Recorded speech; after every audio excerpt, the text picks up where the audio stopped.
So let's begin with a small prayer and then we'll go ahead with our class for today. Om Shri Mahaganapate Namaha. Ekadantam chaturhastam pashramakushadharinam radam cha varadam hastair vibhranam mushakadhvajam raktam lambodaram shurpakarnakam raktavasasam raktagandhanuliptangan raktapushpaisu pujitam Bhaktanukampinam devam jagatkaranam achyutam Avibhutam cha shishtayado prakrite purushatparam Evam dhyayati yo nityam sa yogi yoginam varaha Om namo vratapataye namo ganapataye Namaha pramathapataye Namastestu lambodharaya ekadantaya Vignanashine shivasutaya Shri Varadamurtaye Namo Namaha.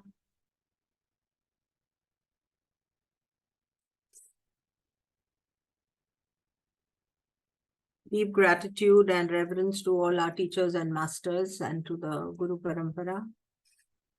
Deep gratitude for all those who are guiding us on the path.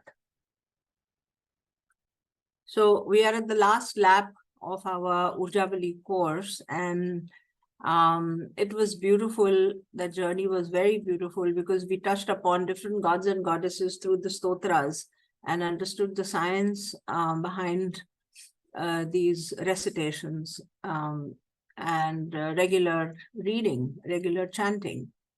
We also touched upon very beautiful subjects like understanding Mahaprana, understanding how manifestation happens, understanding how help reaches us. If we are talking about Hanuman, or if we are talking about Mahishasura-mardini, how help reaches us, and where in our body, obstacles stay or dwell, and how they are eradicated or how they are dealt with. We spoke about many things. I just went through all the course, videos very briefly, just touching upon, trying to figure out what are the things that we touched upon. And I have been harping upon, bhakti all through the Stotravali and the Urjavali.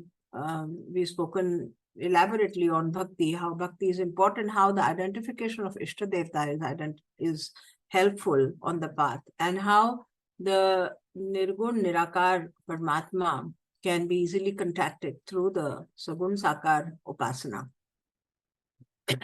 We spoke about Mahavakyas. In the past 3 classes, we spoke about Prajnanam Brahma, Tattvamasi, and Ayam Atma Brahma.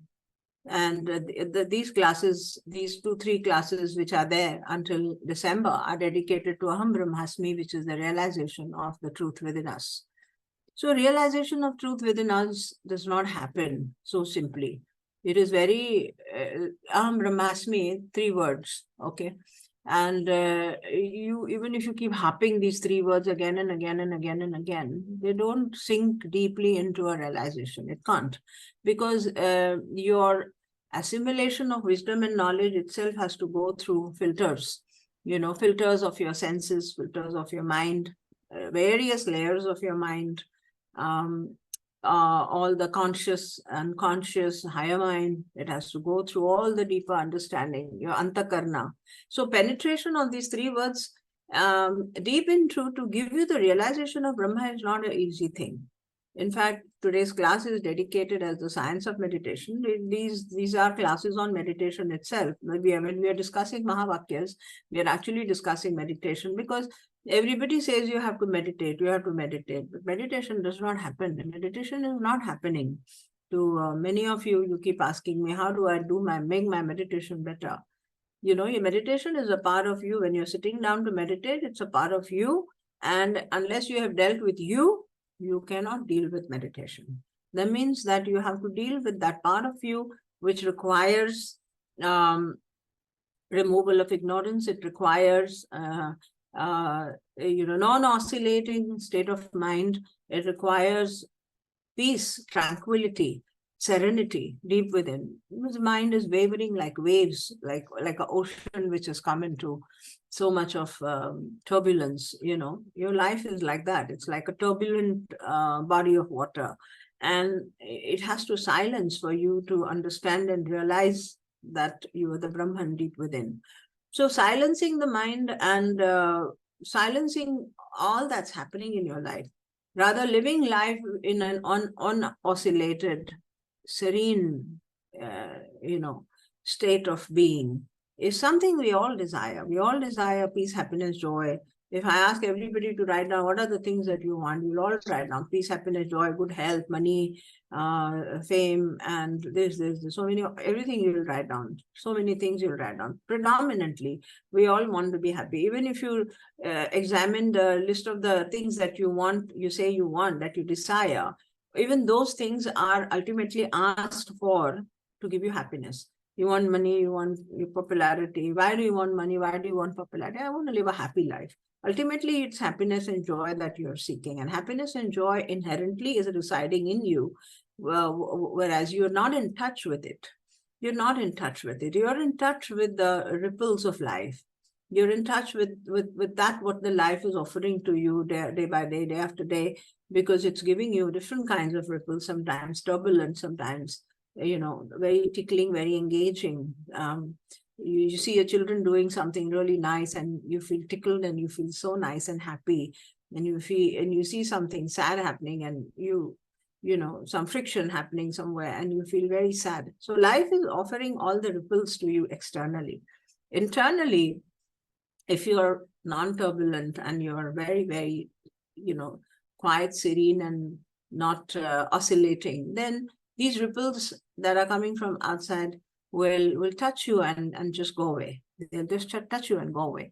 So for meditation to happen really nice, there are these 3 areas that I have identified yesterday when I was just preparing for my lecture for today. 3 areas that we'll talk about in the 3 consecutive classes that are happening.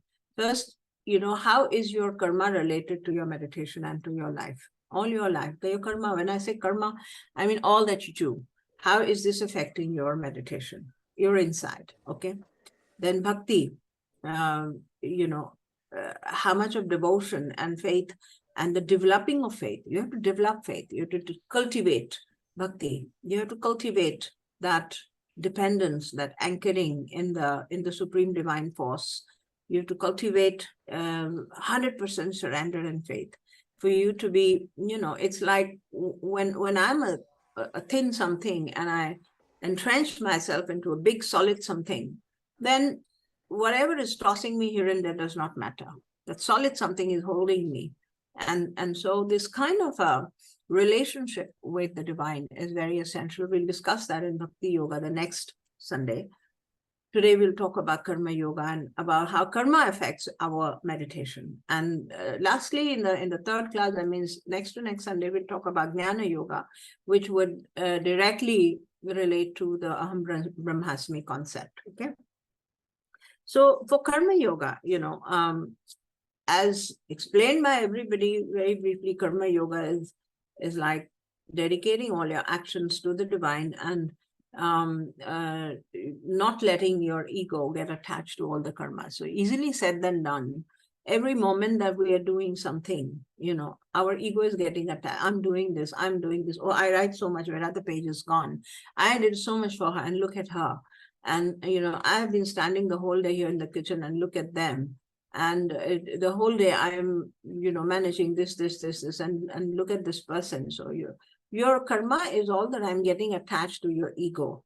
And inevitably, because that's how the Maya has designed us. That's how the creation has designed us. That's how God is playing the game with us. I always love to use this phrase, God is playing the game with us. And if we play the game with him in a sportsman spirit, then the life is very enjoyable. If we take it all too seriously and take it, completely on our ego, then life becomes very burdensome. The load of your life is on your shoulders, and you really feel the burden of life, of living rather. So when we talk about Karma Yoga, I'm talking about your everyday things that you're doing. How does this affect you're inside. And what is the ideal way of doing things? So Vedanta talks about two prominent margas, ways of life: Jnana-nishtha karma and Karma-nishtha karma, path, marg, you can say. Jnana-nishtha marg, Karma-nishtha marg. Jnana-nishtha marg is recommended for people who have secluded lives and are renunciates and monks and people who have decided to withdraw from the worldly interactions, and they have decided to pursue their jnana and pursue the realization of God. Jnana-nishtha marg is for, so to say, sannyasis or for renunciates. And Karma-nishtha marg is where you're involving in karma all the time, and there is a desire, and there is desire, there is obligation. This is a householder's path, Karma-nishtha marga. For both these people, there are different sets of karmas that are recommended by Vedanta. Primarily, 3 sets of karmas is what we all do. All of you are involved in 3 kinds of karmas. Nitya karma, there is Nitya karma, what you do every day. Okay. There is Kamya karma, Kama karma, what you desire, things that you pursue, you desire. Kama karma. And Nishad karma. Nishad karma is sometimes you're forced to do or live in a life that your conscience is not allowing. Sometimes you're working in an organization that you don't like. Sometimes you're in a trade or in a kind of a work that your conscience, your inside is just rejecting. Nishad karma. All right. These 3 levels of karmas, both the margis follow. Jnana-nishtha marga people, that means renunciates and people who are, secluded and following the jnana marga. They are also following these 3 things. They are also involved in these 3 kinds of karmas. And even Karma-nishtha marga people, that means householders, are also involved in these 3 kinds of karmas. But all of us, if I can call all of you Karma-nishtha margis, all of you are involved in these 3 kinds of karmas absolutely without awareness. You're not aware that you're doing your nitya karma, or you're not aware that you're involved in the nishad karma. So when you talk, let us discuss deeply these 3 kinds of karmas first before we go ahead to the relationship with meditation and insight. Okay, nitya karmas are those karmas that are obligatory. They are those everyday things, and they're very sattvic in nature. Nitya karmas are very sattvic in nature, and they include very mundane things like you taking a shower, you're taking a bath every day, you clean your body, you clean your room, you clean your bed, and everything you're doing, you're cooking. And none of these things are attached to your desires. Basically, you're just doing them in a routine. Even go light a lamp, and you're not all the time possessed with I'm lighting the lamp so the prakash should go inside my head, or I'm lighting the lamp so my guru should see me, or my God should see me. You're not all the time possessed by desires when you're doing your nitya karma. That's why they are in the mode of sattva. That's why they are in the mode of sattva. All your nitya karmas should essentially be in the mode of sattva. All right. So when you're doing your regular things, even in the house, when you do things for yourself, you are in sattva mode. You're taking a shower, you're wearing good clothes, and you're looking into the mirror and you're smiling. You're in sattva. But when the moment you do your nitya karmas, which are obligatory to others, then desires tend to come inside. Oh, he should appreciate me. I'm cooking food for him, or I'm doing this for him. These children, they don't even say, oh, thank you. And they don't appreciate what I'm doing, or they don't acknowledge what I'm doing, etc. When nitya karmas get loaded by desires, they become kama karmas. Do we note it down? When nitya karmas get loaded with desires or ego strewn, they become kama karmas, and they go in the mode of rajas. I'm saying this slowly so that you can write this down. When nitya karmas get attached to desires or to your ego, they go in the mode of rajas and can even go in the mode of tamas, especially when they start giving you pain. When it starts giving you pain. So nitya karmas should be done in the mode of sattva, and in the mode of surrender, and in the mode of prakriti, and in the mode of God-given karmas. However, how much ever they are, all nitya karmas should be done in the mode of sacrifice, They should be done in the mode of surrender. They should be done in the mode of sattva. They should be done in the mode of service to God. Then they elevate you. They take your soul higher, and they eradicate a lot of karma, karmic bandhan. They eradicate, they wipe out, they erase a lot of karmic bandhan. That's the way that everything in Prakriti is in the mode of sacrifice and is the mode of surrender. You see the whole Prakriti, other than human beings. You see the whole Prakriti, where it is a tree that is bearing fruits. It is loaded with fruits. It does not eat its own fruit. It gives away the fruit. You see water gets evaporated, goes into clouds. The clouds is not retaining the water. It gives out as rain. The rain is falling and giving itself to the earth. And the earth is producing so much of crop, it is not eating that crop. It's all in the mode of sacrifice and offering. When I say sacrifice, I mean it's like seva, It's giving out everything. Every grain that the earth is growing is eaten by all of us. Animals, plants, animals, birds, human beings, Everything is in the mode of sacrifice, and everything is in the mode of seva. Everything is in the mode of supporting nature and Prakriti. So your Nitya Karma should be done in that attitude, that you're producing something, you're doing something, your seva, it's in the mode of obligation that is happily adhered to. Not to be, you have to be very aware, it should not be connected to your desire or ego, both. All right. Then Kamya Karma. Kamya Karma are the work that you do, all the karmas that you do which are attached to your fulfillment of some desire. Basically your career, basically your beauty, well-being, your fitness, you're going to the gym, you're going to the walk, and all of this is, and you're measuring your waist and you're measuring your weight, and then all of these that are connected to this, good desires, bad desires. These Kamya Karmas are sattva. There is a desire for God, for elevation, for realization. So you're doing sakam sadhana somewhere. So Kamya Karmas can be sattva, they can be sattvic. Kamya Karmas can be rajasic, you earn money or popularity or to become famous, or you're making your reels and you're posting there, and then you're working for your organization, you're advertising, all of this is Kamya Karma, rajasic. Kamya Karma, tamasic are the desires of the lower nature that you want to fulfill. Desires of the lower nature that you want to fulfill. Yeah, please go silent. Somebody is not silent. So Kamya Karmas, one has to be very, very watchful. You have to be very, very watchful that are the desire-driven karmas that I'm doing sattvic, rajasic, or tamasic. Sattvic and rajasic are okay because you're living in the world. They're okay. Tamasic, Kamya Karmas should be eradicated because they consume a lot of energy. They deviate you from the path, and they contaminate and create karma bandhan, which are tamasic in nature. They contaminate and create karma bandhan, which is tamasic in nature.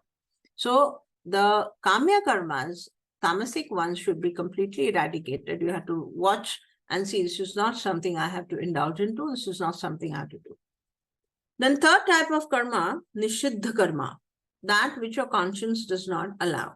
Now this is again a very, very big, each of these can be converted into a classroom and a lecture, a full lecture, because it's so deep to understand. What is Nishiddha Karma? Nishiddha Karma are those that are not in line with your inner nature. They are not in line. They are, loaded with a lot of don'ts. Don't do this. Don't do this. Nishiddha Karmas are socially, internally, religiously, morally, and spiritually, so to say, prohibited or discouraged. They can be at very gross level, things that you're thieving or you're cheating or you're not honestly performing. At a very subtler level, it could be politics that one plays in office or in home.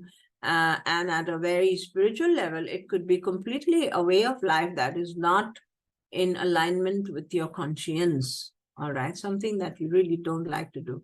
These create, Nishiddha karmas create a lot of karmic complications and load your senses, your mind with karmic toxic matter, and these become something very, very obstructive on the path of meditation. By nature, tamas, of course, all of you have been, you reach such a level where you understand not to indulge in anything tamasic. But rajas also creates ripples. Rajas is activity, it's passion, activity, it's color, it's exuberance, it's life, it's, energy. So rajas also creates a lot of ripples. The more you become aware to keep the rajas with your sattva, the easier it is for you to withdraw and meditate. If your rajas gets connected with your tamas, then it becomes heavy and tamasic and creates karma gant and creates toxic thought matter that obstructs your meditation. So for a person who aspires to meditate well and wants to realize the Brahman within, you have to eradicate anything to do with traces of tamas also. You have to eradicate very consciously, distance yourself, withdraw yourself from anything that gets associated with tamas. All right, so rajas is fine. That means kamya karma is okay, but keep it under vigilance, keep it under a lot of awareness. Yeah. And nitya karmas, diligently to be done in the spirit of yajna. Very diligently to be done in the spirit of yajna. In fact, your nitya karmas, the list of nitya karmas should be more. Nitya karmas, you can say a routine. You can call your nitya karmas a routine. The more things you put into your routine and selflessly, without any attachment to the ego, without letting it touch your, inside, you just do them, perform in the mode of sattva, perform in the mode of sacrifice or seva to Prakriti. You're not going out of your house and doing seva anywhere in the Prakriti. Your Prakriti's first layer is your family. Your Prakriti, the first level of your Prakriti is your surrounding, the staff that works for you, the people that work for you, your own garden, your own house. This is the Prakriti's first level for you, first layer for you. Even if you limit yourself to working here, you need not go and do your seva out there in the Prakriti. Even if you do your seva and wholeheartedly follow these teachings, even in your first periphery of Prakriti, even then you're done. You can transcend and enter into that quiet zone of meditation very easily. Okay, so nitya karmas, what are your nitya karmas? Your spiritual nitya karmas, your household nitya karmas, your professional nitya karmas. Your spiritual nitya karmas would, for an householder, these set of three karmas, what I spoke about, the nitya karmas, the kamya karmas, and the nishiddha karmas, are different for jnana nishta marga and karma nishta marga. They are different. For a jnana nishta margi, who is a sannyasi, nitya karmas are majorly spiritual in nature. That means what he does in the morning, he gets up in the morning, he meditates, does his dhyana, then chanting, and then takes a shower bath. Then again, cooks some food for himself, cleans his house himself, and then sits for the reading, swadhyaya. Then he does his evening upasana, then does japa, and then he's asked to sleep. His nitya karmas are completely, majorly spiritual in nature. He hardly or rarely would have any rajasic nitya karmas. He won't have, because he's not having any obligations with anyone. Yeah. And so kamya karmas offer nishtamargi, jnana nishtamargi. Kamya karmas would be desires that are related to God realization, or he's pursuing any siddhi, or he's pursuing any kind of tatra sadhana for any kind of benefits. That could be the kamya karmas for a jnana nishtha yogi. All right.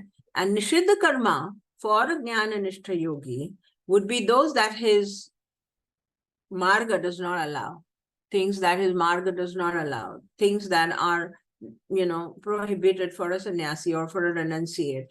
And withdrawal is 100%, and indulgence is not there 100%, etc. So if he is doing any of the things that a sannyasi is not expected to do, then that becomes a nishiddha karma for him. Okay.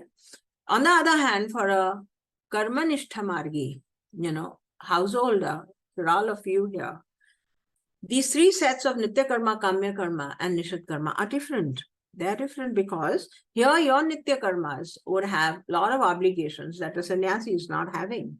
You would have a lot of obligations which a sannyasi is not having. You would have different Kamya Karmas, and they could be at a physical level, pursuing karma at a physical level, or at a material level, or at a glory and name, fame, or people who are pursuing careers and have career goals. Your Kamya Karmas are different for householders.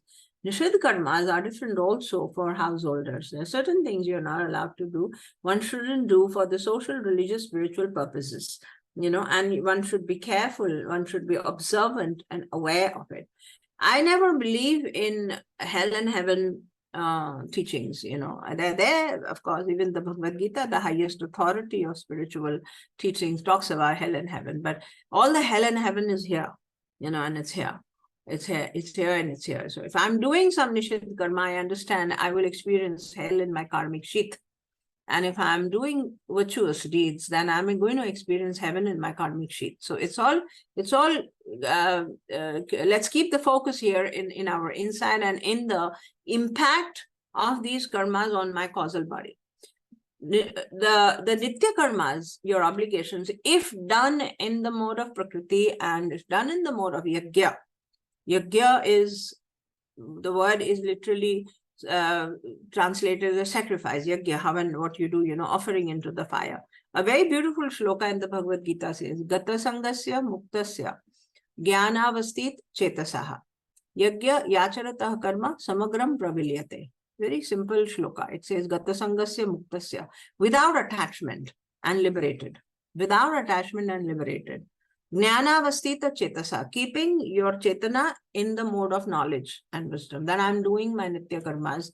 I'm not doing any obligation for anyone. It's a favor for me that God has given me, Prakriti has given me to use my Karmendriyas and Jnana Indriyas. You're not doing your obligations as an obligation for someone. You're doing these obligations for yourself to fulfill your own dharma. Okay, if you have this very clear in your head, Gata Sangasya Muktasya Jnanavastit Chetasaha. Yajna Yacharata Karma. When karma is done in the acharan of Yajna, when karma is done in the mode of sacrifice, that means I'm doing this for nature, for me, for nature and for me. I'm not doing this for anybody. And when you keep this acharan as a yajna, and I'm offering it to God, better is, Bhagavad Gita recommends them, offer everything to God. Yat karoshi yadasnashi yadruhoshi dadasiyat, yat tapasyasi kante tat kurusha madarpanam. She says that whatever you're doing, whatever you're producing, whatever you're creating, everything you offer to God. That's the highest way of living. All right? Even if you don't wish to incorporate the word God in your head right now in this lecture, at least offer it all to Prakriti, nature. All right? So, Yajna Yacharata Karma, Samagram Pravilyate. It says no karma bandhan is created. Gata Sangasya Muktasya Jnanavastit Chetasaha Yajna Yacharata Karma Samagram Pravilyate. That means if you do your Nitya Karmas in the acharan of Yajna, you will not create any karma bandhan. Samagram pravilyate, they will all dissolve. They will all dissolve, all the karmas will dissolve. So, vis-a-vis meditation now, what happens when you are not creating fresh karmas and you are doing your nitya karmas in the acharan of yajna, your mind becomes very silent. All the filters of your mind get cleansed because the karma bandhans which are previously there, they also slowly get dissolved. And the filters of your mind become very clean, shant. The chitta becomes shant. Your chitta, that means your collective mind. And the unconscious and conscious mind together are called chitta. Chitta becomes very quiet. It becomes very shant. There are no ripples. The ocean does not shake and bring upward the remnants of your past. Why do people get disturbed and depressed and all of this? Because the bowl of the ocean of your mind gets turbulent. When it gets turbulent, all the sedimented past lives, pain, traumas, they surface and come up on the upper layers, and the conscious mind gets turbulent and it experiences traumas of the past. Most of the people who are in depression or are in lower states of mind or disturbed states of mind are experiencing pains and sorrows of past lives. The trigger buttons may be there in the present life. They may be there in the present life. Somebody is behaving bad to you, a husband saying something nasty, your wife is not behaving, nagging you, or this wrong relationship with the son or daughter, or wrong relationship with the parent, or very deceitful kind of a mother-in-law or father-in-law. These are trigger buttons. These are trigger buttons. The pain that you experience and the turbulence that you experience, huge turbulence in the mind and heart, with small little sentences coming from that end, are normally triggers that bring up the sedimented, the down tumulus things up on the conscious mind and your experience. You become aware. Awareness is the key. It's almost close to consciousness. And they say that, you know, when you do this yajna yacharata karma is a very, very beautiful key to your life. You know, they say that sacrifice is Brahman. There's a very beautiful shloka in Bhagavad Gita that talks about, and I have a picture that I can share with you right now. 1 second.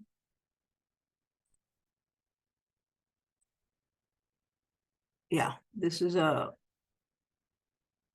beautiful shloka, a picture of a shloka that we had in the Bhagavad Gita class. Those who did the Bhagavad Gita course with me, I shared this picture with you in the 3rd chapter when we did. Okay, it's a very beautiful drawing. You see, we depend on food. This is a beautiful nature cycle.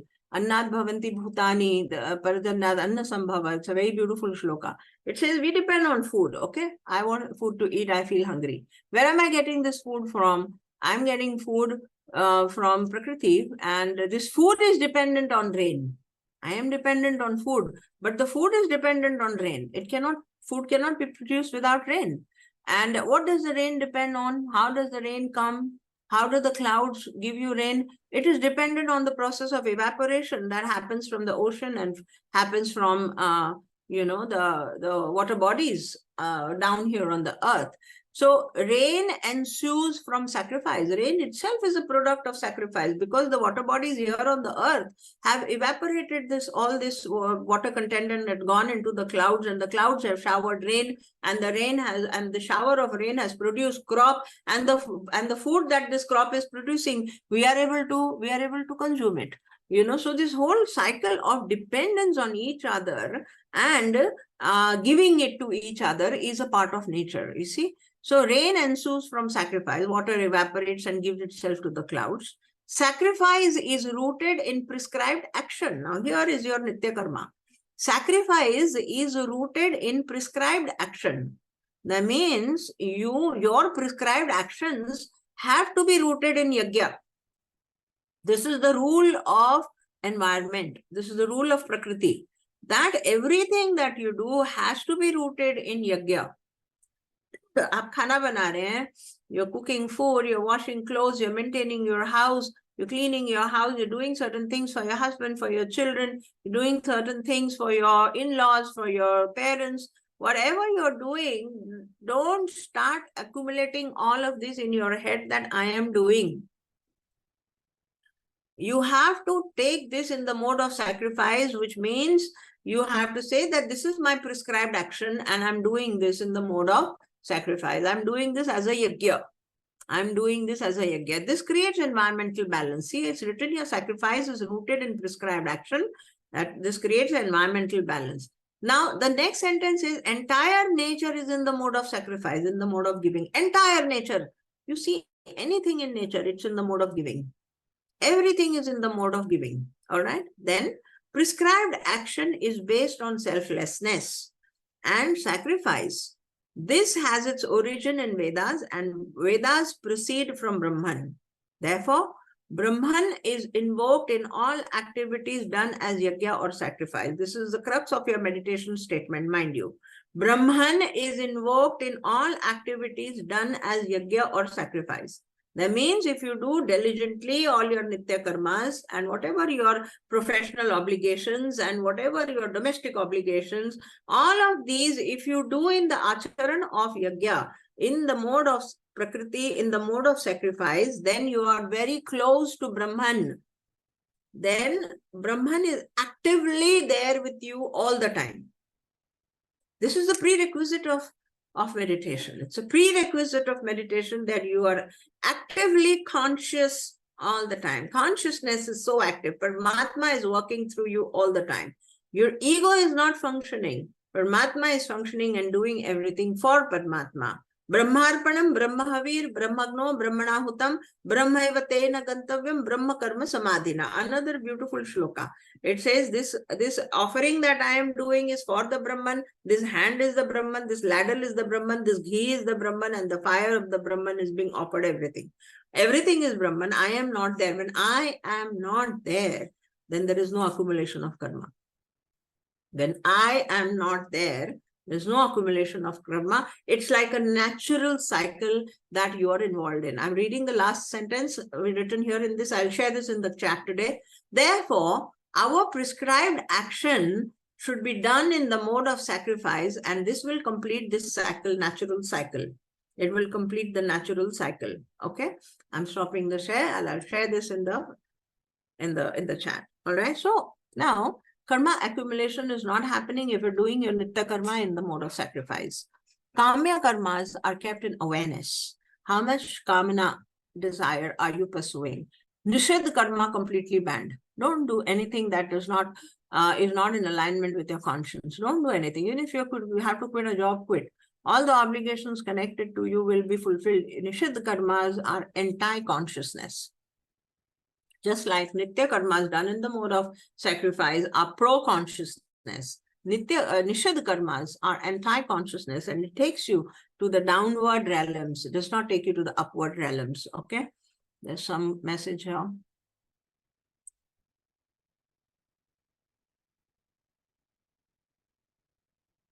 Yes. I'm not there and I am that, so dramatically opposite, and yet they're the same. Yes, Nidhi, wonderful to see you all girls attending. I'm very happy. Yeah, so the sequence is that Nitya karmas to be done in the mode of sacrifice, Kamya karmas to be observed, rationed, that means in strict vigilance, Kamya karma. But so, if you're on the householder path, you have to earn money, you have to celebrate life, you have to live in life in exuberance, you have to, live for everyone and be a part of that circle that you are in, what you call your family, friends. So if for a householder's path, the Kamya karmas are definitely there, they're permissible, but they should be in strict awareness. And Kamya karmas should be sattvic and rajasic and should not go down to the tamasic. Pursuance of kamana or desires that are tamasic. What is tamasic kamana, by the way? Physical tamasic kamanas, forget about it. The vasanas and the sexual craving, leave all those. Those are not something I want to discuss. Let me talk about something more intricate. Desire to, let's say, earn money. Okay, desire to earn money is a kamana, is a desire, and to have fame and name and fame and prominence in the society, or to attain a certain level of supremacy is a kamana, is a kamya karma. So when this gets overboard, when this creates so much of hunger that you're blazing in this hunger, you're blazing in this hunger, what they normally recommend in the management side, that you should be consumed by this fire. The fire should be so much junoon. That becomes tamasic when all your nitya karmas are forgotten, when everything is forgotten, and you are completely gripped by this desire to earn money, and you're completely absorbed by this desire for making a name or this thing, which is there are so many paradoxes in life. There are paradoxes in life. Spiritual paradoxes are there. They say that wholehearted focus and concentration on a particular errand gives you the results, which is true. However, understanding whether this desire itself is tamasic or rajasic is very, very important. You cannot and should not be consumed by a tamasic desire. You can be and get consumed by a rajasic desire and give it all. Like a scientist is there, let's say, or a musician is there, he's giving up everything, even his nitya karma sometimes, to achieve the goal that he wants. He's not involved in anything of routine in his daily life there. He's just completely focused on the project he's doing. And does he want that for himself? Is he doing it for fame? No, it's the work itself that becomes his goal and the desire. That project itself becomes his goal and desire. At the onset, it may be that he wants to achieve great name and fame. But when he gets on that journey of complete consummation with the project, he is no longer there. You visualize Einstein or visualize any scientist. He is not there.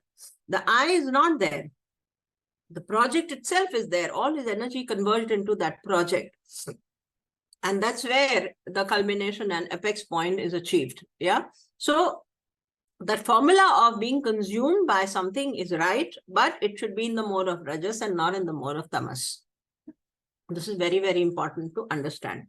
So for a Jnana Nishta Margi and a Karma Nishta Margi, I'm recapping it now.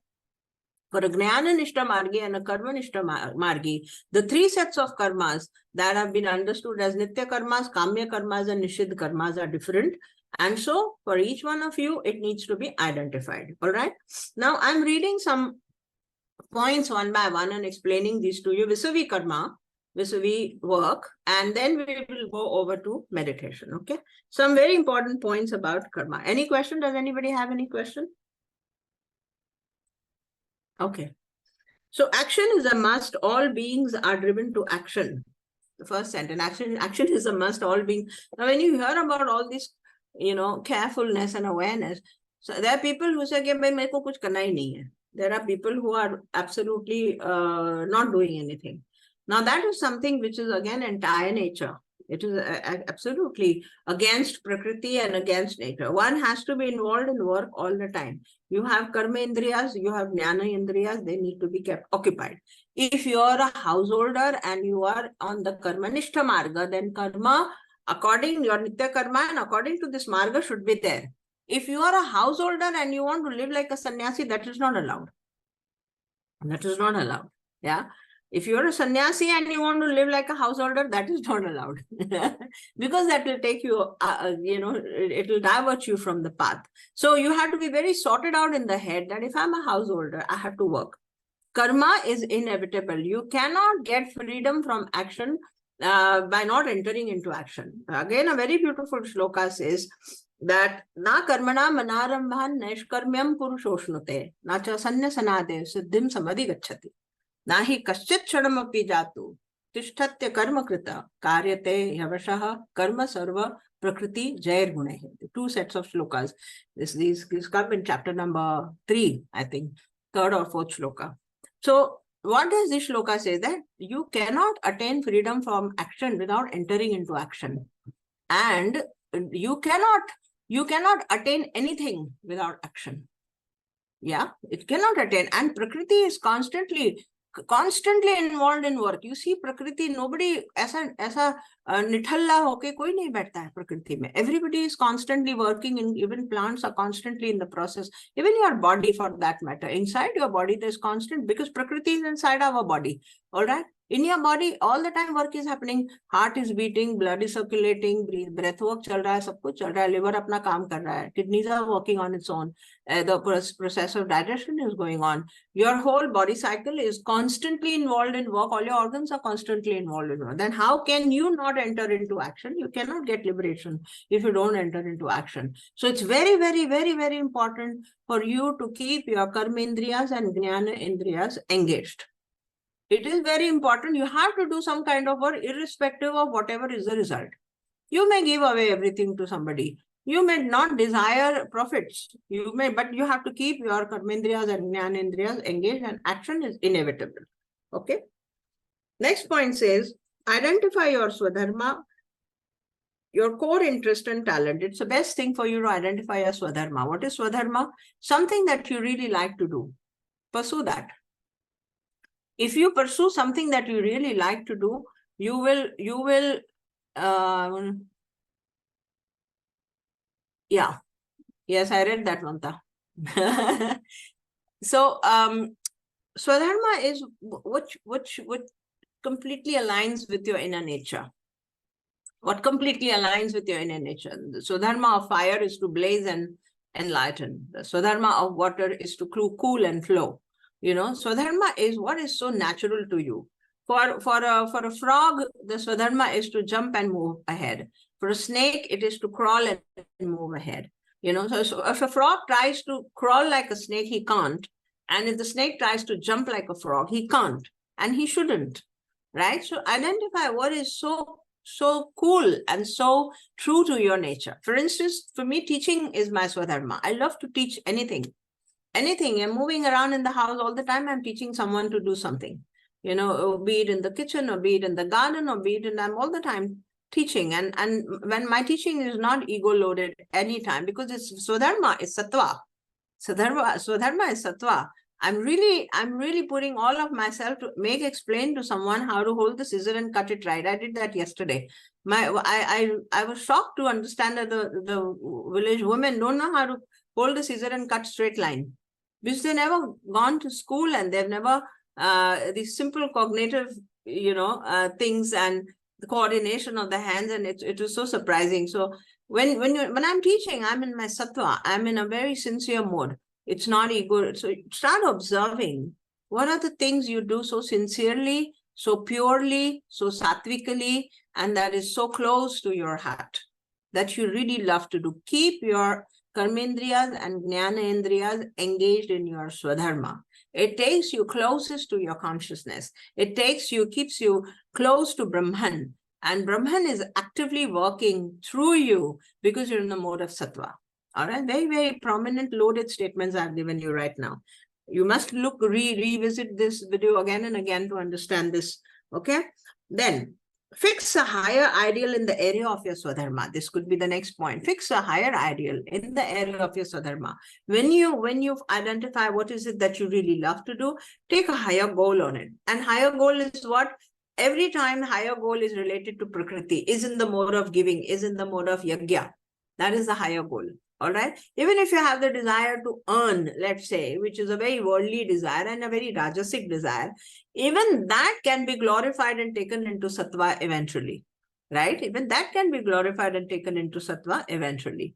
Is your natural, true expression at soul level. That's true, Yashashwin. Absolutely. I'm very glad that you are here. Thank you.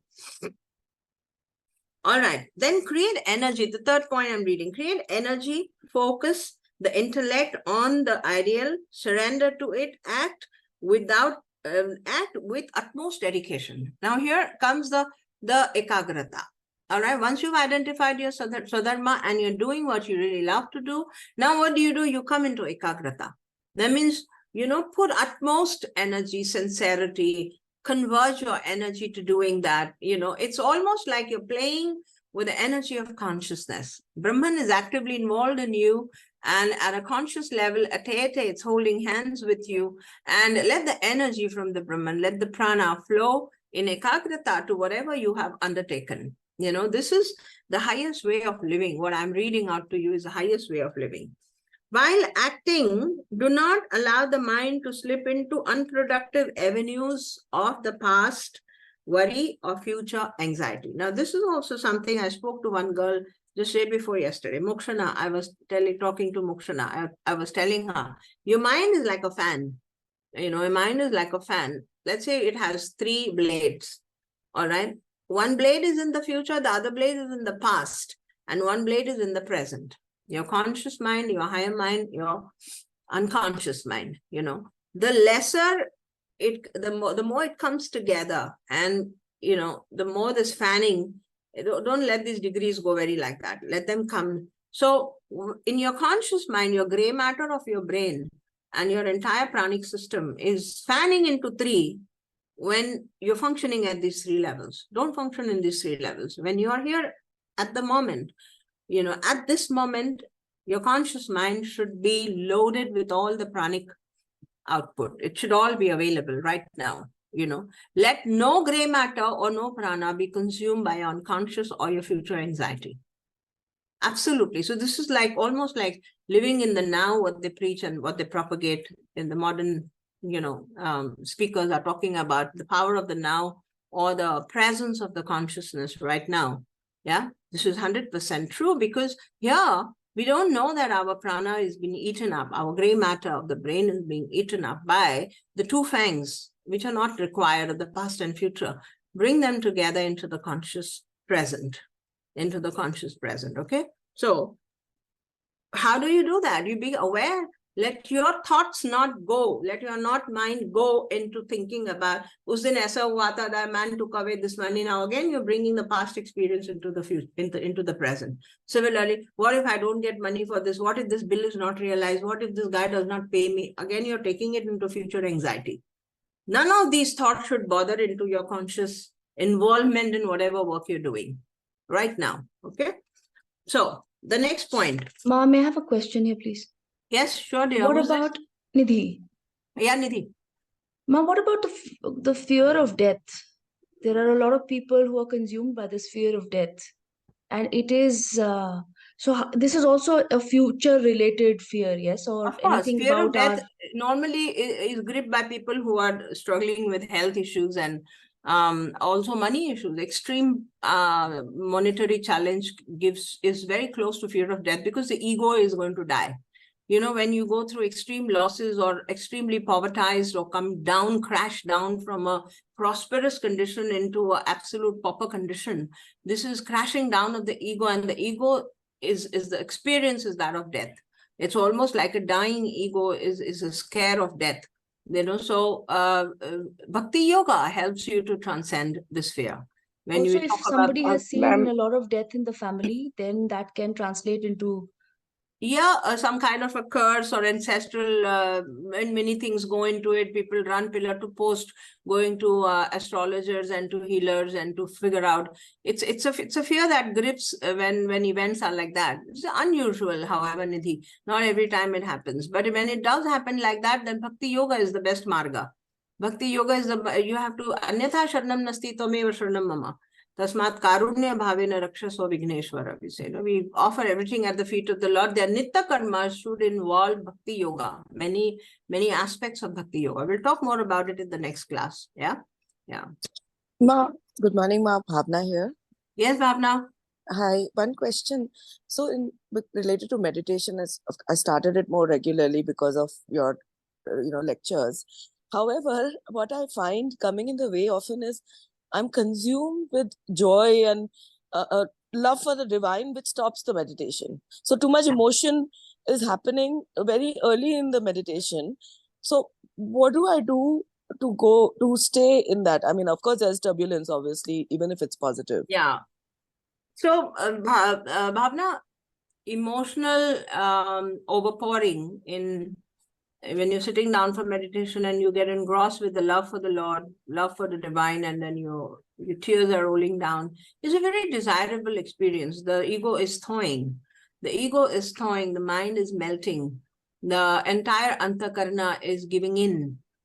So your expectation of meditation as in a state of samadhi at that moment is a hurdle. Why don't you enjoy that? Why don't you enjoy that thawing down and that melting down and completely zeroing yourself at the feet of the Lord? Is itself a beautiful experience, So your expectation to sit like a yogi in the samadhi itself is a hurdle there. Remove it. It's not important. Got it. So that is great. I've been enjoying it, but I think there was a little bit of a guilt of not sitting for too long. So that I will eradicate. Yeah, kuch nahi hai usko aap dal do. It'll happen when I always say meditation is kripa sadhya. It's not karma sadhya. There is nothing that you have to run 100 miles to meditate. It's not karma sadhya. It's kripa sadhya, and that what you're melting into is the one that's going to take into meditation. So why worry? You're melting at the feet of the Lord. That Lord itself is going to take you into meditation. So why worry? I'm giving all of myself to the Lord. Isn't that enough? Right. Yeah. And Ma, one thing you had said in one of the classes which stuck with me, and about the Sakam Sadhana. So like you said, to live the highest life, you set a high goal, right? And then, of course, I believe in the Nishkam Sadhana, but the way you, and I am not really inclined towards Sakam Sadhana naturally also. But suppose you want to experience that goal in a certain way. Is that Sakam Sadhana Sattvic then? I don't know. I just wanted a little more clarity on that. People normally start with Nishkam Sadhana on the advice of the Guru and on the suggestion of the Guru. However, the Nishkam Sadhana also starts accumulating a lot of desires. You know, कि अभी तक ये हो जाना चाहिए था. I should have experienced this. I should have experienced that. And people, because you read books, you know, the problem with educated people is there are too many windows open in the head. You know, and yeah, so much of information going and people writing, over exaggerating. Many people over exaggerate the experience. I personally never talk about experiences. I don't encourage people to talk about experiences. Kya karna? Experiences are very perceptive. My perceptive experience has got nothing to do with what I'm already setting up an expectation to you when I'm narrating my experience to you, right? So yeah, so when you read about all these automatically go inside your head as experiences and as reality, which is not always a reality. Yeah, so you are, even in your Nishkam Sadhana, Kamana comes, and be aware of that. Nishkam Sadhana means it has to become very dry without any expectations, you know, and so don't succumb to that. Thank you so much, Ma, for keeping us up there. Thank you. Pranam Ma, even I have a question. Neetu here. Yes, Neetu, good morning. Good morning माँ आपने जो थोड़ी देर पहले कहा कि past life के जो sediments होते हैं they come out you know they keep rising like bubbles whenever we are stuck in a present life situation and those present life situations are triggers you know एक line किसी ने बोल दिया और हमारे अंदर सब चालू हो जाता है when in that moment what can we do to best deal with that situation then those triggers?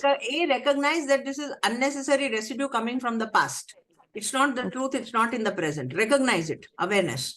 And number two, jap shuru kar dena man mein just start taking the name of the Lord, and you know, you do Kali sadhana. Just tell Kali Ma to dissolve all this nonsense. I don't want to experience the other person more bitterly than what he truly is, right? So there are two facts in एक तो मेरे past life के triggers हैं और दूसरा सामने वाला का भी कोई सच्चाई ऐसा हो सकता है 100%. कर्म बंधन is laced with past experiences, and ऋणानुबंधन यही होते हैं. ऋणानुबंधन यही होते हैं. There are so many.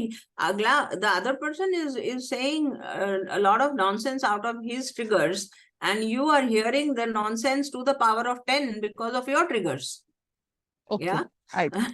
Thank you so much, man. Thank you. Ma, Mamta here. Ma, since we are talking about past life, the situation in my life, which is there at present, is because I have done the same thing in the past, and I had seen this past life. And I think, pichle 3-4 din mein, when I was meditating, it all of a sudden came up with me. I'd done the past life on this with Dr. Newton. So, but I don't know. For me, it is very difficult to accept. You know, like I know this is happening in my life because this is something which was done, which I have done, not in 1 but 2, 3 past lives. You know, but ek resistance. I don't know. Something is. So, Mamta, when realization of why things are happening is not a solution, but it's like a balm that covers the sore for a while, you know, when you understand that now it's not burning as much because I know the reason is there in me. However, it's not a solution. Solution lies in uncomplaining self-reliance. You know, uncomplaining, everybody please note down this phase, uncomplaining self-reliance. Uncomplaining self-reliance at all the 3 levels of physical level. You're not dependent on anybody for all the things that you want. You know, you have to tell somebody for the driver to come, or you have to tell somebody for this to come, or you have to ask somebody for this thing. Material and gross dependence on yourself. So, you know, so cut down on your on whatever you want to cut down and become so self-reliant that you don't need anybody physically. You know, emotionally, you know, emotional dependency on God, who alone is the truth. Emotional dependency on God, who alone is the truth and who truly is your relative. Nobody else is a relative. You know, because your relatives are changing. What drama we are playing in this life, what is my mother, father, and child, was not my mother, father, and child in the past life, nor will they be my mother, father, child in the future life. So what drama am I playing in my head with attachments? You have love. You know, your heart should be an ocean of love for everyone. When I say you are an uncomplaining self-reliance, does not mean that you become dry and dull and unloving and closed and stone-like. No, you're an ocean of love. My love is available for everyone unconditionally. However, I'm not dependent on anybody. I'm not dependent on anybody. I'm dependent only on God. That's it. Yeah. That's the true virtue of a bhakta. He's dependent only on God for his material resources, for his emotional resources, for his spiritual resources. He's dependent only on God, not dependent on anybody. Uncomplaining self-reliance means self is Brahman. You're depending solely on God. And if you don't realize Brahman in your heart, then let that God be there somewhere. Doesn't matter. आप अद्वैतिक experience में नहीं आ सकते तो कोई बात नहीं, द्वैत में रहिए, पर भगवान है इसकी सत्यता में रहिए. You know, and I'm dependent completely on him, and my dependence is not on anybody. Uncomplaining self-reliance is the mantra for unwavering and unoscillating faith. You know, so keep your focus down, put your focus at this stage of your life where you are, where you realize the redundancy of all the seva attachments and whatever you've done all your life. Convert all of that into self-reliance. Divert your energy now, bring back your energy into yourself, building up yourself. Come and bring all your energy into building up yourself and hold the hands of God. That's it. This is what Ma I'm doing, and I think so. Baby, yahi tha ki God, it's only you. I'm only dependent on you. Yes. And I'm getting a lot of answers today from your this class, Ma. Lovely, lovely, lovely. God bless you. All right. Let me read the next mantra. Cultivate sattva, refine rajas, and eliminate tamas. These are three very important things to do for self-development. Cultivate sattva, more and more become sattvic. Refine rajas. That means bring so much awareness कि मुझे कितना rajas रखना है. Practicality. I was talking to one of our girls, and in a family, when you're in a family and you're a sattva, you keep quiet most of the time, and your silence is misinterpreted by many relatives or many people in the family, especially if you're in a large family. Your silence is not always understood right by people. They misunderstand you. So rajas is an important aspect in family life. Expression of love, which doesn't happen in sattva. In sattva, you're so self-contained and so flowing that you many times you don't want to polson anybody. You don't want to किसी की चापलूसी नहीं करनी आपको. You don't want to shower anybody with over because that all comes in rajas.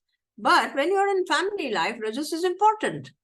Expression of love is important. Appreciation is important. So sattva and rajas have to be. You have to maneuver between these two when you're in family life, in a householder's life. So increase your sattva, but be very aware of your rajas and bring yourself into rajasic mode. Refine your rajas. Refining rajas is taking it upward towards sattva. Have so much of love for everyone in your heart and be rajasic, be appreciative, be colorful, be exuberant, you know, whenever it's required in your circle. All right. And eliminate tamas. All the tamas needs to be eliminated. Next point, understand that desire is the enemy and bring it under the control of intellect.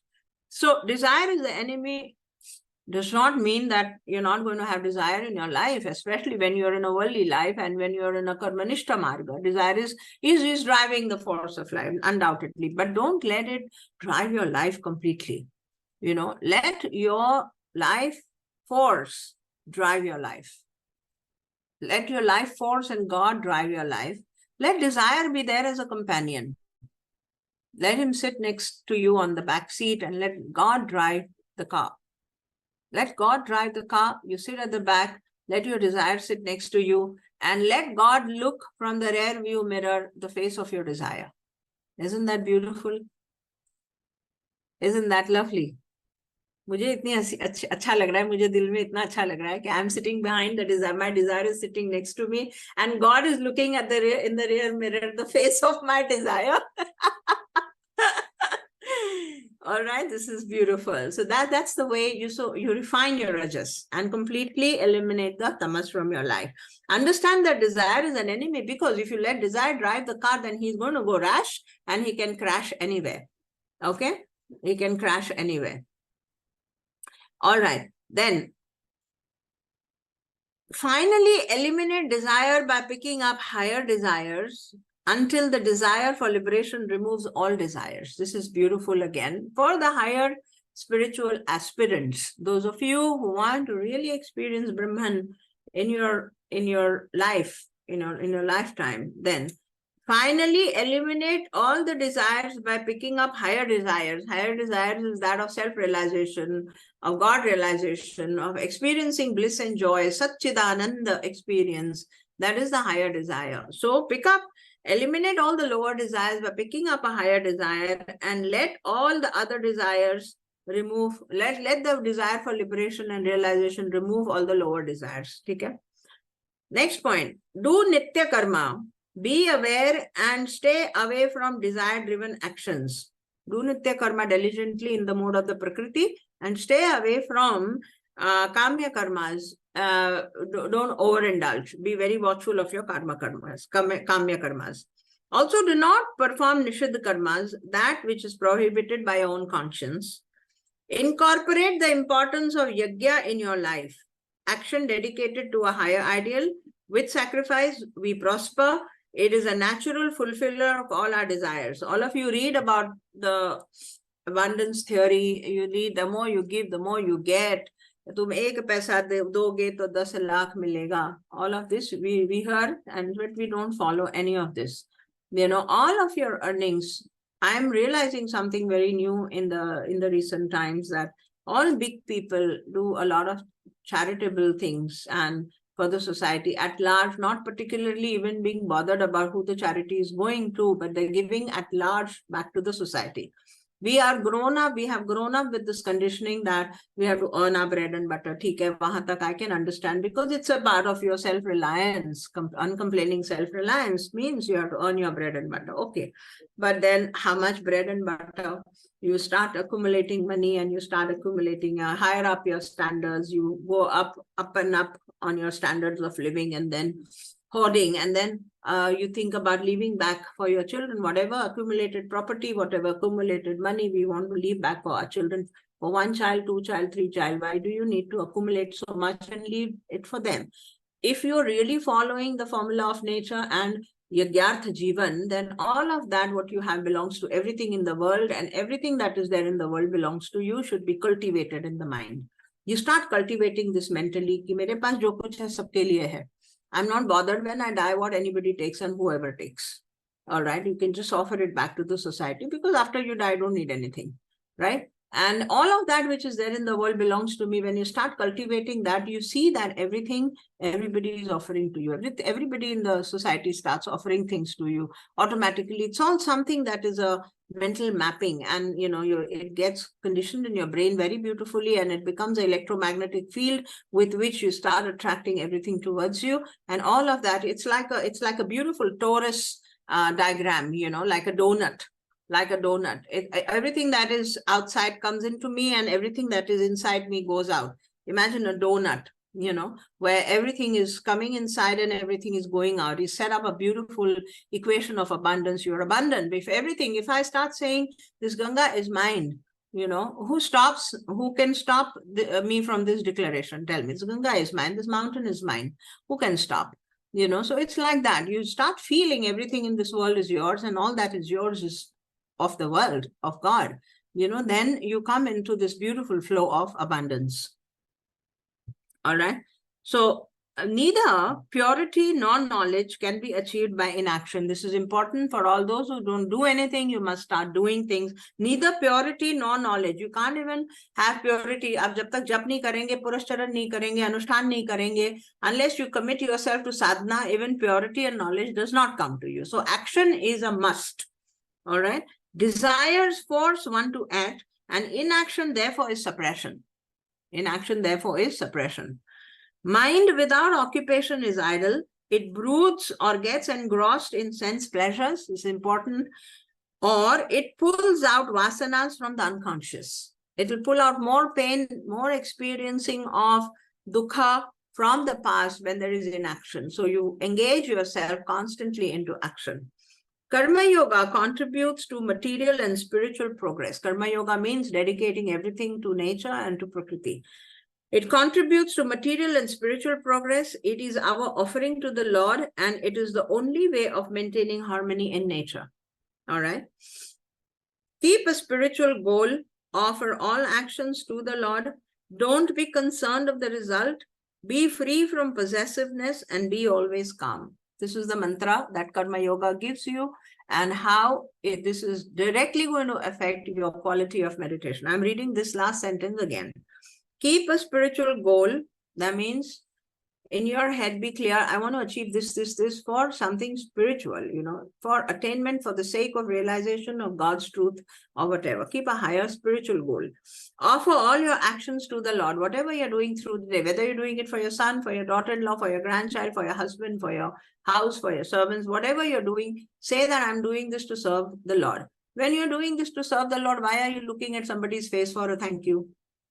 When you're doing it for the Lord, why will you stop and wait for a thank you from anybody? You're doing it for the Lord, be satisfied doing it for the Lord. All right, that cuts down a lot of expectations. Don't be concerned of the result. That means what is happening after what you do is don't be bothered about that. Be free from possessiveness. I, me, myself, get rid of it. I, me, myself, I never do this. I never do this. I'm always doing this. I ko bahut reduce kariye. Reduce your possessiveness and obsessive I. Okay, be always calm. That will make you calm.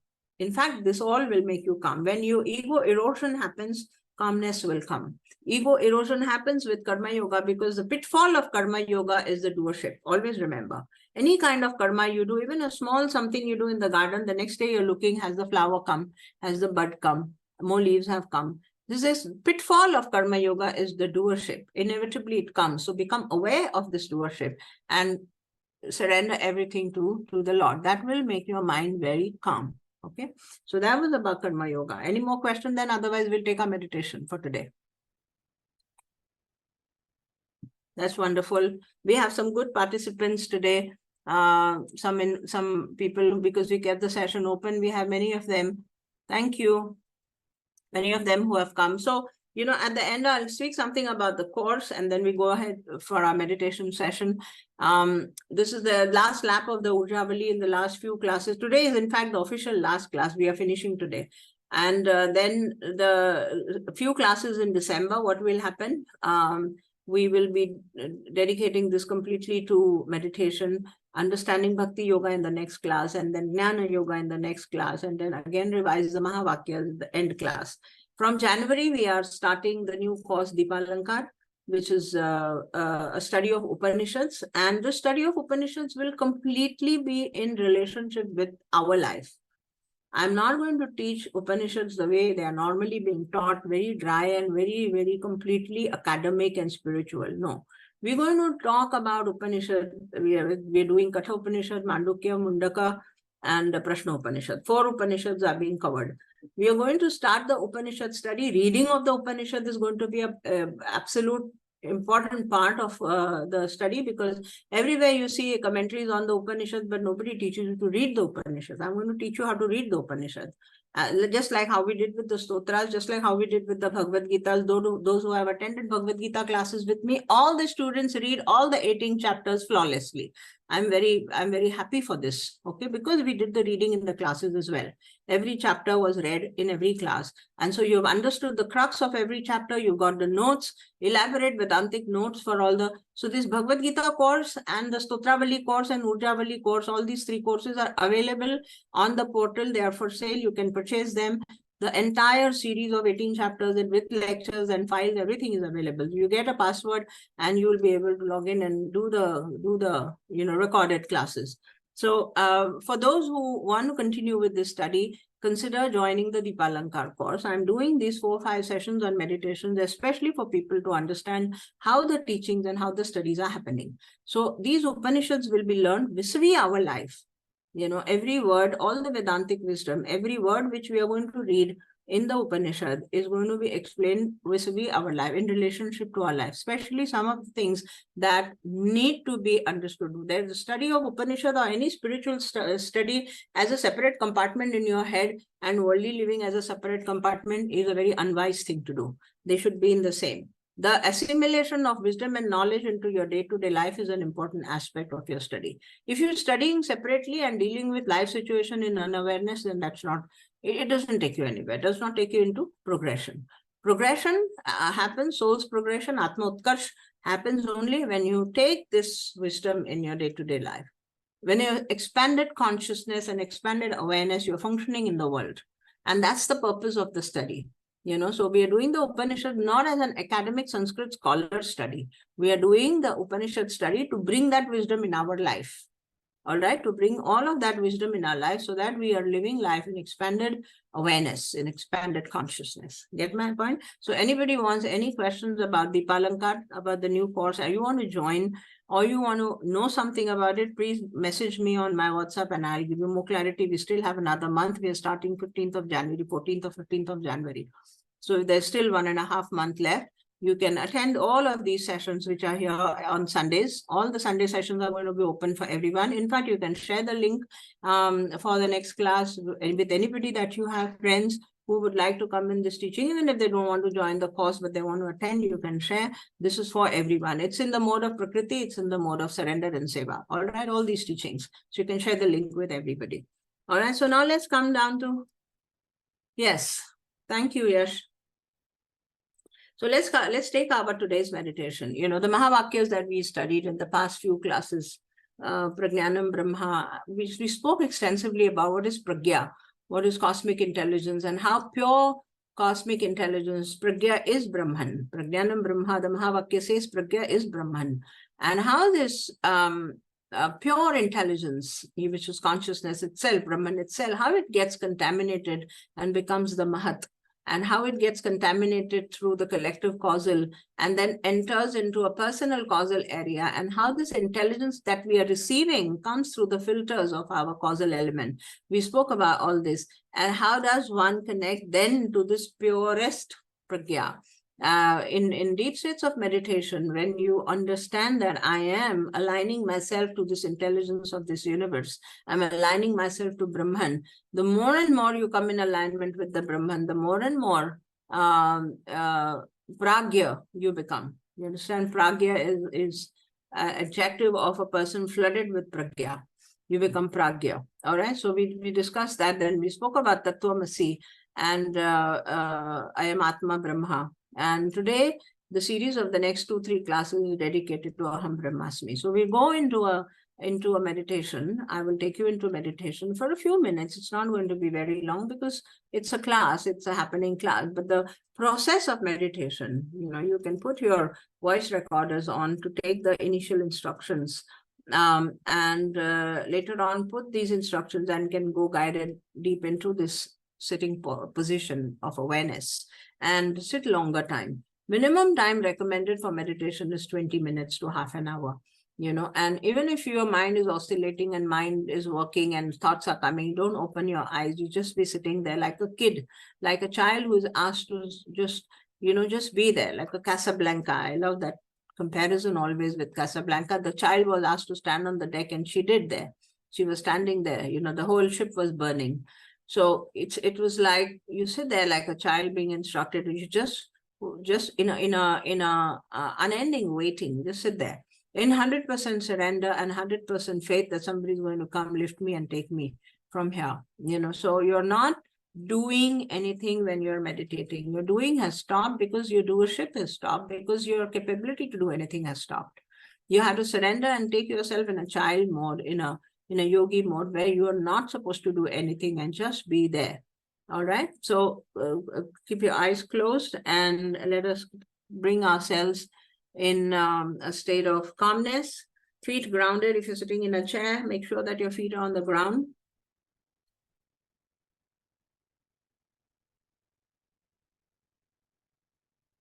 Eyes closed in a state of surrender. Take your attention inward. Take your attention inward to where your heart is. Take your attention inward to where your heart is. How do you take your attention to where your heart is? While you're breathing in and breathing out, you can stop your breath for a moment after you exhale. Just for a second. When you stop your breath, when you exhale, you feel the palpitation, you feel the beating of your heart. Take your attention there, as if you're going deep into the chamber of your heart, as if your awareness is traveling deep into the chamber of your heart. Look at yourself like a small person. Let your awareness travel like a small person inward, walking through this dark corridor of the heart towards a beautiful lighted space, like a beautiful lighted ground, almost circular, like a helipad. a circular lighted ground. Look at yourself standing there. This is the Hridaya, the space of light, the space where light downloads. The Hridaya is a small spot in your rib case where the xiphoid bone is there, a small space the size of your thumb. The space is a lighted ground. Let your awareness go there. Visualize that you're in front of a beautiful lighted ground and you're a small person. Step into this lighted ground and go to the center. Look at yourself sitting down there now like a yogi. Let your awareness sit down there like a yogi, sitting straight there like a yogi. Countenance is happy, smiling beautiful you, smiling beautiful you. You're sitting there like a yogi, like a Shiva. The whole place, the whole ground around you is shining with the light, is emanating so much light. Visualize this beautiful pillar, thick pillar of white light, showering on your head, as if you're under the shower of white light.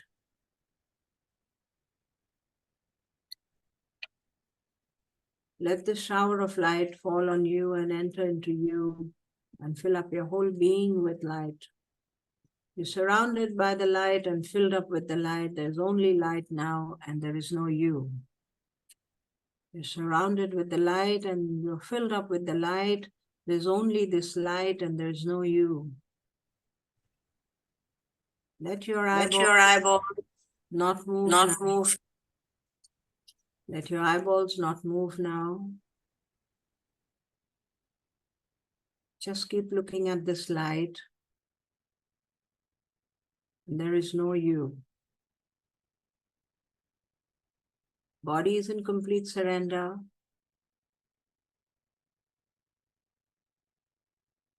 Your eyes are fixed to the light. Your mind is in complete surrender. Eyes are not moving.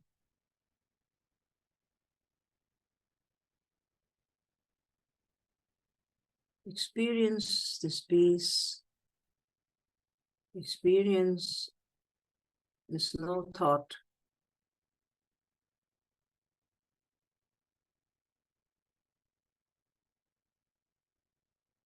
Experience this no activity. For the next few minutes, just be there. Don't let your eyes move, like eyeballs are fixed to a point.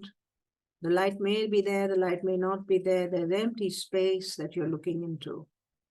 Eyes are closed. The eyeballs are fixed to a point.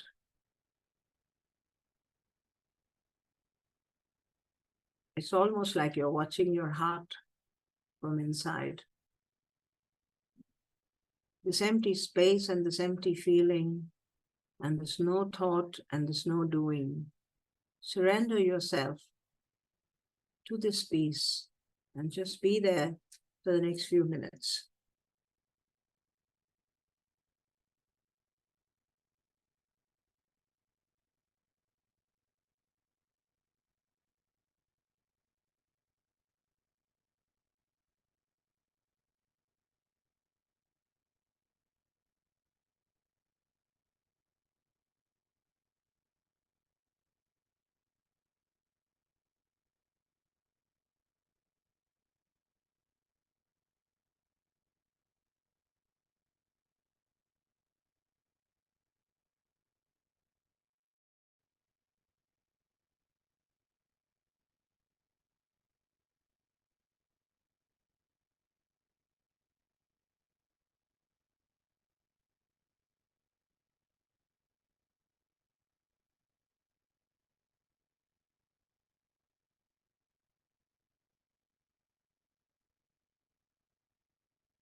Keep both your hands on your heart.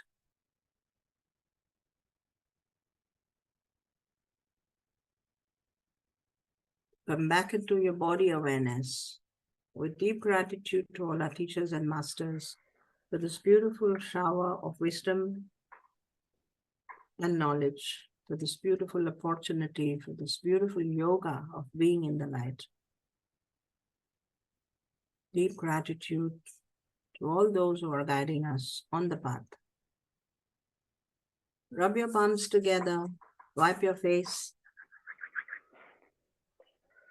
feel your body, and then cover your eyes, then open them and come back on the screen with me. Very beautiful.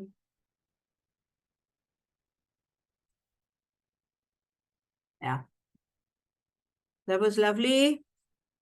Yes, ma. Thank you, Ma. Yes, ma. Thank you, ma. Very nice. Yes. Ma. Wonderful. Thank Thank you so much. Thank you so much. Thank you, Pranam, ma.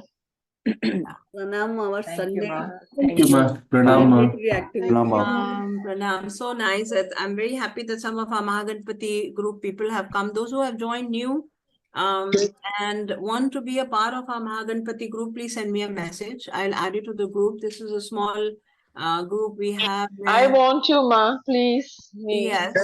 Jai This Shri is Krishna, Ma. Sandhya. Jai Shri Krishna. This is Yes, Sandhya. yes, yes. Yes. Thank you, ma. Thank I will- you. I'm so happy. I'm so happy. I can't tell you how happy I am. Good. I'm joining all your groups. Please add me.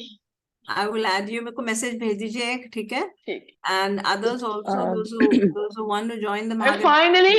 finally found it, ma'am. Ma, I finally found it. I'm Thank you glad. so I'm much. glad. So Ma'am, Kashmira, you want to know something? You want to ask Sundaram, something? Jai Shri Krishna, Ma. Sundaram, Pranam. Jai Shri Krishna, Navedu ji. Yash, good to see you. I'm glad that you're attending the sessions. Yeah, thank you, Ma, for the opportunity.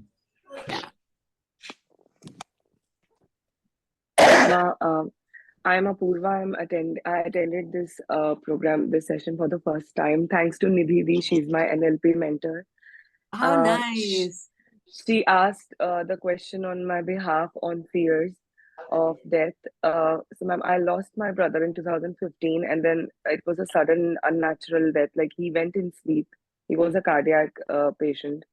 But my father went in 2021 in COVID, and after that, I overcame PTSD with the help of Dr. Trupti Jain. She's my mentor. However, on and off, anxiety hits me despite of doing yoga, pranayam. I teach yoga. Sometimes the fear comes back, and you rightly said, whenever I do chanting and whenever I light the diya, after attending your session that day with Dr. Trupti, I started practicing, tried to do sadhana a bit. मैं बहुत गलती करती हूँ कई बार, but I try my So level best. this is very heartwarming to know, Apurva, that you started your system of upasana after that. This Yes. is what is my prayer to the Lord every time that there are, whether there are 50 or 100 people sitting in a group, even if one person starts practicing, then हमारा बोलना सार्थक हो जाता है. You know, it is. Ma'am उसके बाद हिम्मत मिली है, हिम्मत Very मिलती good, है. very good. You should attend, join Dipalankar. You should attend I these will. classes. They open up I your will. mind. You become one with Brahman, and there is eternity, Apurva. There is no death. There is no death. There is eternity, and you know it's a theoretical statement that soul is transmigrating into another life and all. But realization has to happen. You know, when the realization comes, then you leave the body as easily as you would change your cloth. You know, the garment that you're wearing. So. Even if, let us not put the target to conquering death, but even if we are able to achieve a balance and a healthy balance in our life about, you know, living with the truth hand in hand, even then that's an achievement. Yeah. So you join Dipalankar, send me a message, but I don't have your number. Okay, ma'am. Yeah, send I me will take from Nidhi. Yes, send me a message. I will add you to the Mahaganpati group as well. And these sessions you attend, the next 2-3 sessions which are there, you must attend. And I will also, you know, consider that you will join the Dipalankar course. Okay? Surely, ma'am. Surely. Yeah. Thank you. Lovely. Thank you. Kashmira, so good to see you. Good morning. Namaste, good morning. Yeah. Yeah, Vibhasha, you said something? Yes, Ma, pranam. Pranam, good Ma, morning. थोड़ी karma में थोड़ी clarity I needed, that if somebody is behaving badly with you, is it our past karmas or that person is creating new karmas for himself? How do we find that out? Yeah, so normally it is from both the sides. And it's not one lifetime. Normally it's like a gitchi, you know, where with you comb your hair and you find strands of hair coming together. You don't know which of the hair started it. You don't know which of the hair strands started it. It's very difficult. It's a gitchi, you know. So it's like that karma bandhan, when it is especially with somebody very close to you, when there is nastiness in the relationship, it's a gitchi. And so karmic gitchi is very difficult to, you know, you just have to pull it out eventually. You know, what do you do when something gets stuck? It doesn't get सुलझते नहीं है बाल तो हम उसको निकाल ही देते हैं. You know, eventually it has to be eradicated and eradicated through God consciousness. We can't physically, manually eradicate it unless it has to. So approach and attitude and thought should be that of mutuality. It's a mutual equation. It's not a one-sided equation. It's something that you did and he did and she did and all of that. Okay. So the best therapy for this is Jnana Yoga. With Jnana Yoga, you understand the root cause of it and you don't give too much importance to the nastiness in the present timeline. Number one. Number two, yeah, don't let that nastiness impact you in the present timeline. Understanding that it has a past residue which is surfacing again and again. Number two, forgiveness and letting go. It should be a constant. It should become a part of your Nitya Karma. Writing down forgiveness, 1 page every day for months together. Doesn't matter. You know, 1 page of writing down, I forgive him, he forgives me, or I forgive everyone forgives me is a better statement. Instead of pinpointing to one person, giving him too much importance, I forgive everyone forgives me, I forgive everyone. So you empty your karma bandhan, you know, by writing down forgiveness. 1 page of forgiveness. Make a small diary. If you don't write long, big. My diaries have reduced to the size from this to this to this to this now. With laziness, I want to write very little, but I write. You know, whenever I get a chance, there's an ongoing Ho'oponopono diary I have. I always say Ho'oponopono for that. It's a therapy that was, so it's always in my drawer. And whenever I get a chance, I just write down 1 page. I forgive everyone forgives me. You'll see that people fall out from your life and unnecessary interactions stop. You'll see that unnecessary lochas and complications are not there. And you are able to focus on your present. You know, so ongoing forgiveness exercise. 1 Sakam Sadhana with your mantra. 1 mala. Don't, again, Sakam Sadhana, don't take too long. The 11 malas, 20 malas, Sakam Sadhana, nahi. 1 mala dedicated for this relationship. Okay. Yeah. You're a Shiva Bhakt. Just take up 1 Om Namah Shivaya, 1 mala dedicated for this, to dissolve the karma bandhan. So whether that gitchi goes out of the comb or it gets suljhod, leave it to God. Okay, so not trying to find out whether it's his karma or my karma. Not required. You can't find out only because it's so past, so much of the past, you can't find the root of it. Very difficult. So definitely it is mutual. 100%. 100%. Ma, one question, Ma, one question can I ask? Yes. How does writing help, Ma? I've heard so much about writing. How does this writing help? The writing helps because our fingers have very active karma. You know, the nerves go into the brain, especially the first finger. The first finger is a game changer finger. It's a guru. That's why we call it. It's a guru's finger, right? It's a game changer finger. So when you're holding the pen and you're writing, you're actually not writing on the page. You're actually writing in the brain. You know, so yeah, so the deep message that goes with the writing goes deep into the brain. It gets conditioned. It is a conditioning, but it overrides the old conditioning. Oh, thank you. Yeah. Ma, can I ask a question? Yes, dear. Who's this? This is Akshita. Yes, Akshita. How are you? So I'm good, thank you, Ma. So coming back to the previous question that someone asked regarding relationship. So I'm just asking, is it okay to assume that if somebody is not saying nice things and I just think this way, I'm not attached to that thing, so why should I get sensitive about it and retaliate. So I detach myself from that thing. Is that okay?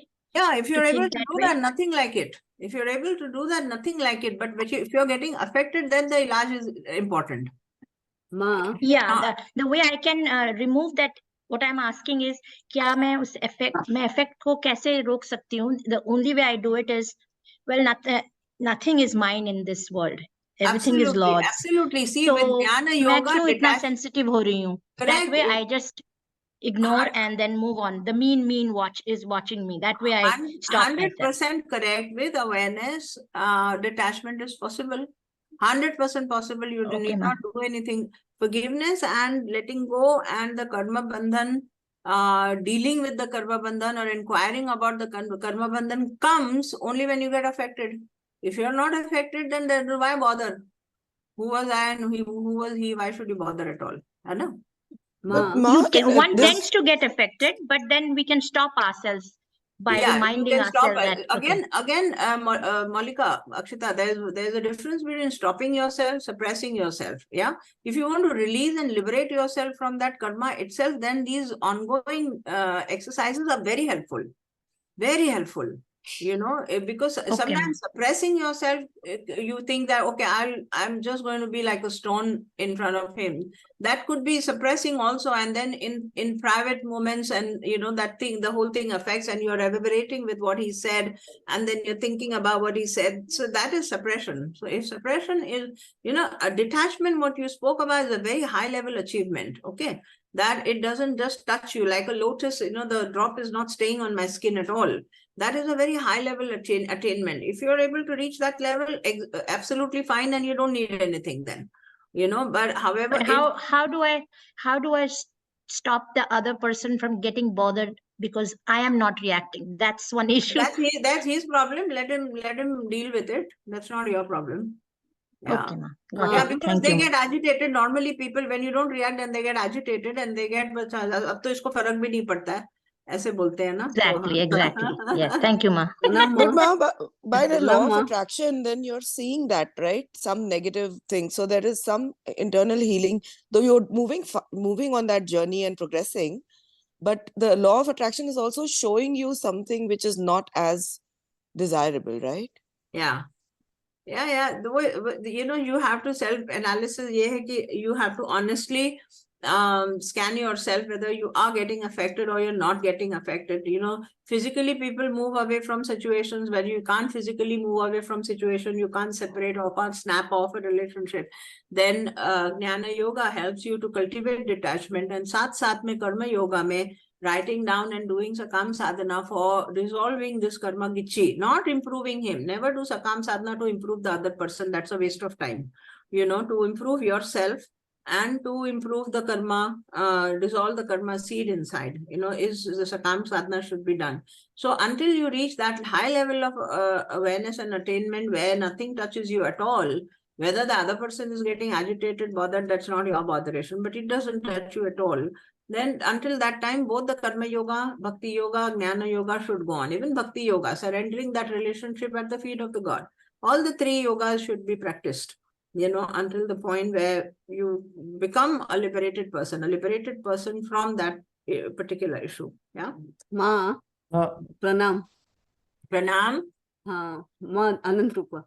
Yes, Anant Rupa. Continuing the question which Tushar asked, कि उसके कर्म में थे कि मेरे कर्म थे, isn't that also your ego which is wanting to believe कि okay, I am so good, I am not done anything, it is his ये. Yeah, that awareness कि why do I need to know कि just deal exactly with it. The question is put by the ego only. The question is put by the ego only. Our ego self only is putting a question that am I wrong or is he wrong, or where is this originating from my causal body or your causal body, or there could be a collective causal body. Sometimes there are family karmas, sometimes there are collective ancestral karmas that are working. You don't know where is the root, and you need not know the root.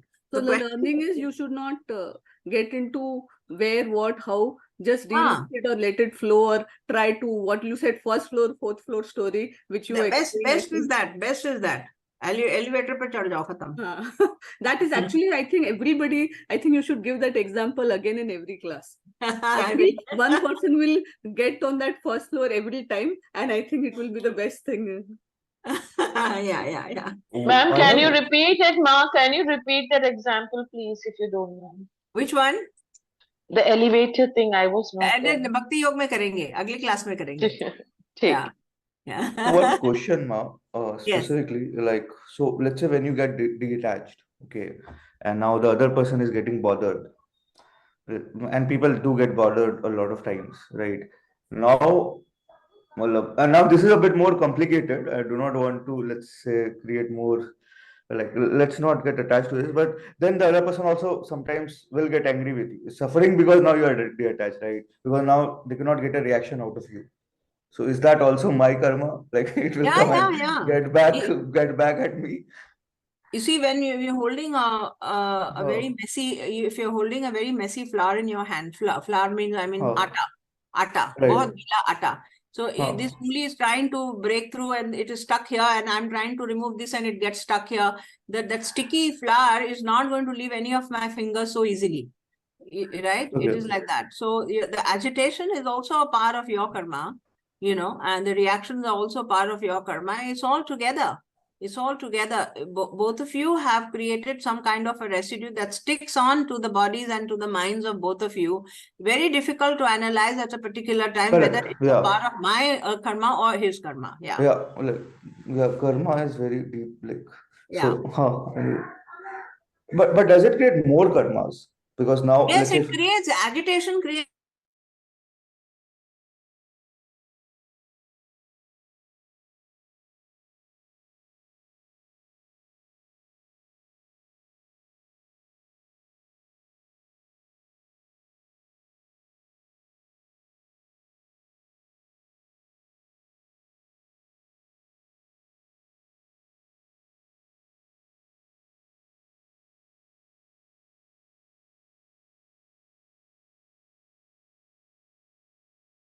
You have to be very conscious to dissolve everything in love and devotion without any blame game, even internalizing a blame game.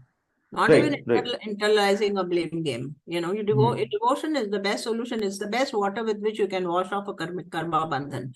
And agami karma, like you said, like what you said just now, does it create more problems? It does create more problems for you to face. Yes. Ma, I have a question, Ma. Yes. Ma, of late 2-3 days I've been saying that when I'm doing my japa and wo karte beech mein Ho'oponopo starts automatically. So I just let it be and just tears start flowing, automatically it starts coming out. I'm sorry, please forgive me. Yeah.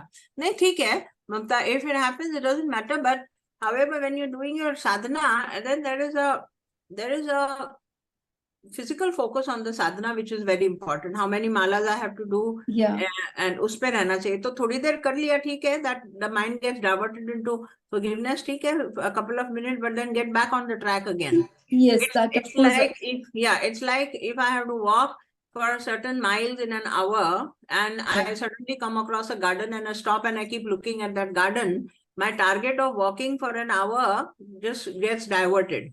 So that diversion should not be encouraged for long. You can take a pause and look at the garden, but not for long. Yeah, then I complete my 11. Yes. Thank you. Perfect. So Smita, good to see you. Can't wait to see you in another day. Yeah, Ma, namaste. Even I'm equally excited. Yes, we are having a 21 Wonders workshop here in the Hermitage from 28th. And many of these girls, we are just a 15. I've closed the registration at 15 because it's an experiential workshop.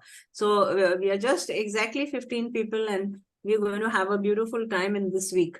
All these girls are going 15 people for 21 days. No, 21 Wonders is the name of the workshop. 15 people for 4 days. It's a 4 I was days. getting jealous. It's a 4 days. Ma, workshop, I can see you rearranged your room. Yes, the classroom. I'm converting this into a classroom. Yeah.